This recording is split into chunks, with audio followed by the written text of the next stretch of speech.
Welcome back to the Music Marketing Psychology series. Today our muse will be The Emancipation of Mimi.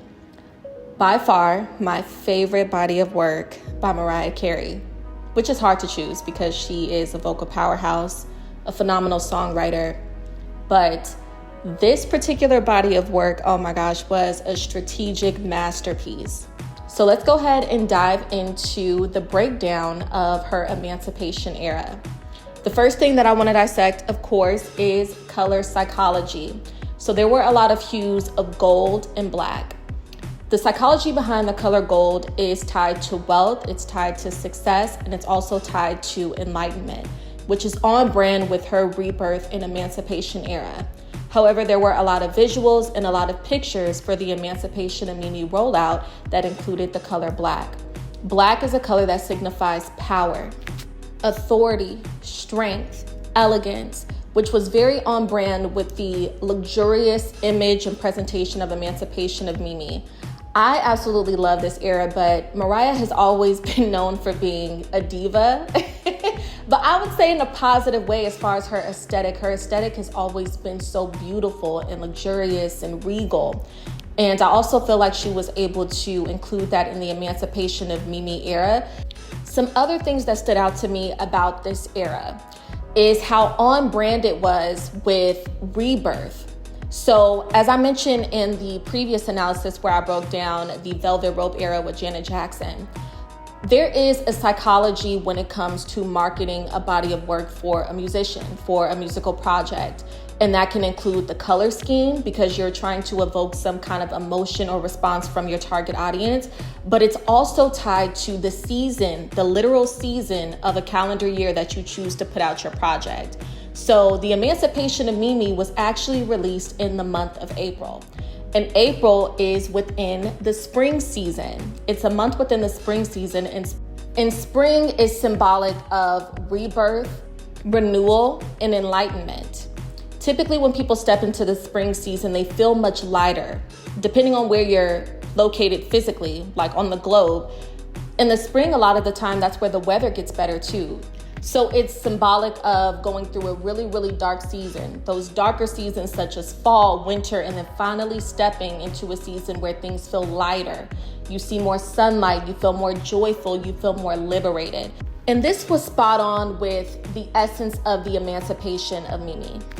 Now let's revisit the colors, the color psychology and how it's in alignment with the actual body of work. So gold is about enlightenment, which is very on brand with emancipation. For people who don't know the meaning of emancipation, it's literally your freedom. It's someone who is stepping into their own power, they're reclaiming their power and reclaiming their narrative. It's almost like they're being broken free from some kind of chain. Now, the color black is all about power and it's about elegance. It's also about authority, which works in tandem with someone who is stepping into a season of enlightenment. Or if they feel like they've finally been emancipated, that's them finally taking ownership of their own life again. And listening to the body of work, you feel that energy. One of my favorite lines ever. One of my favorite lines ever. And I was like, oh, she came in swinging. This is going to be a staple. And it in fact was with my family. We played this record out. When Mariah Carey got in that booth and said, "Them chickens is ashing on the ocean," I said, "Queen, come get your crown. Come get your crown, Queen, okay?" But in all seriousness, everything about the records, the visuals, it was her clearly saying, like, you cannot get rid of me. Like, I am MC, I'm Mimi, and stop playing with me. Put some respect on my name, please and thank you. Especially after her glitter project, which I love glitter, but I had no idea that glitter, quote unquote, didn't do as well as people, I guess, expected or projected it to, but it went triple platinum in my house, the album and the movie. But maybe it's because we're biased because we've always loved Mariah Carey. But nevertheless, I guess some people were just like, oh, glitter didn't perform the way that it was anticipated to or people expected it to.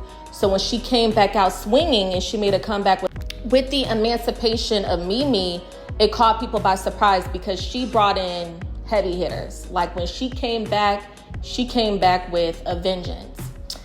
Another thing to note, the genre, and this is gonna stand out. Even though I got more of an R&B vibe from this particular body of work, it was listed as pop. But when I thought about it, as far as the meaning, the symbolism behind the body of work, the aesthetics, and even the season that it was put out, that was very on brand. Whoever was behind the marketing and the strategy for the rollout of this album, because pop is more upbeat, it is uplifting, it's enlightening. So even when you choose a particular genre for a body of work, there is a marketing strategy behind that as well. So even though, of course, Mariah Carey has this very sultry and mature sound, the lyrics for a lot of the songs and even the tempo of a lot of the songs were more upbeat, and R&B can actually be a slower pace. Now, another thing that revisiting this era, this Emancipation era, what it taught me is, for people who talk about like cancel culture and things like that, having a marketing strategy can beat cancel culture. And Mariah Carey is the prime example of it, because people, after she dropped Glitter, were like, oh, she's done for. When I did research, I was shook. I was like, how could anyone ever say Mariah Carey was done for? Diabolical, by the way. But that is what some of the press was putting out at that given point in time.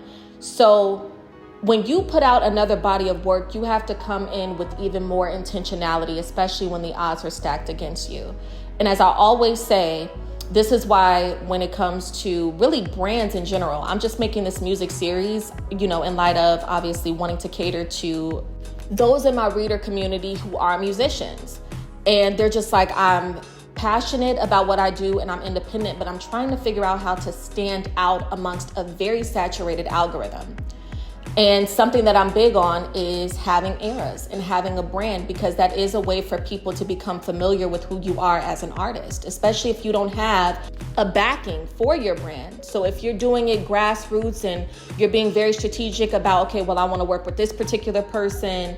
And right now it's a little limited as far as what you're able to work with. And that can also align with like budget. But nevertheless, what eras do when it comes to marketing is it gives those who are kind of scrolling past your platform or scrolling past your work an idea of where you're headed. Because sometimes people will just pass by your work if they feel like you're all over the place. And a way for you to start even building a target audience is you give them something to work with. And I think a lot of fear comes from individuals being like, I don't want to be put in a box, I don't want to be boxed in. But that's the beauty of eras, is eras give you an opportunity to explore and experiment with different things, but it's also just as important to establish a target audience. And in order for you to have a target audience that will support you no matter what you put out, because there's a likeness there, there's some kind of reliability and consistency there, you have to have a stable brand. And I think that that's the difference, right? I think eras are important because it gives really anybody, you could even be a creative and apply these principles. But also for like musicians and things like that, what eras do is it gives you that free reign to explore maybe some other genres that you're passionate about, or maybe have some features on a project that may seem random. But for you, it's intentional and it's not random because you've always been passionate about maybe exploring that collaboration or stepping into that particular genre. So eras give you free reign to explore a little bit more, but when you have the foundation of your brand, you're not compromising your target audience. So it becomes a balancing act where you don't forsake your target audience, the people who have already established some kind of rapport with you. But if you want to expand and if you want to start maybe broadening your reach, that's where you can start utilizing experimentation. Now, last but not least, a point that I want to highlight with the Emancipation of Mimi era is I love the fact that Mariah was so bold. When you take those kinds of hits, it can be frightening. It can be nerve-wracking to put yourself back out there and your confidence not be compromised. And that's actually another element of the color psychology wheel. So for the color black is also tied to confidence. This observation aligned perfectly with something that I've talked about on my platform on numerous different occasions. And it's referencing the passage in the publication in the Lion's Den Navigating Systems of Power, which talks about how the coward doesn't get the crown. In order for you to pick up your crown, in order for you to reclaim it, or in order for you to receive it, say you're just now stepping into your authority, you can't be cowardly about it. You have to be bold. You have to be confident. It's a non-negotiable. So in sum, the Emancipation of Mimi era presented by the notable, the phenomenal Mariah Carey teaches us the importance of reclaiming your power and doing it boldly. Calling all musicians, songwriters, producers, agencies, executives, and everyone in between. You can receive assistance with talent sourcing, music marketing, and creative direction by partnering with Perry Publishing Services. With the Artist and Repertoire Service, the goal is to bridge the gap between talent and placement. Perry Publishing Services allocates respective talent to executives, agents, and scouts. Agencies, executives, musicians, songwriters, producers can submit their contact information on the website with details on what they need assistance with. Are you a musician exhausted by fighting against the algorithm? No worries, we have something for you. As an artist, rather than competing with the algorithm, find ways to work around it. Work around saturation with strategy. There will be a webinar happening this year, August 26, 2026, as well as September 2nd, 2026 at 4:30 Pacific Standard Time. In this webinar, musicians, producers, songwriters will learn about different options that are out there for them to start getting paid for their work, no matter their following count or algorithm exposure. As I always say, just because you have a lot of eyes on you, that doesn't guarantee that those eyes are converting to consumer engagement and sales. As an artist, the compensation will come when you learn the business strategy behind music marketing. So be sure to secure your spot following the link in the description box. And I look forward to seeing my musicians there.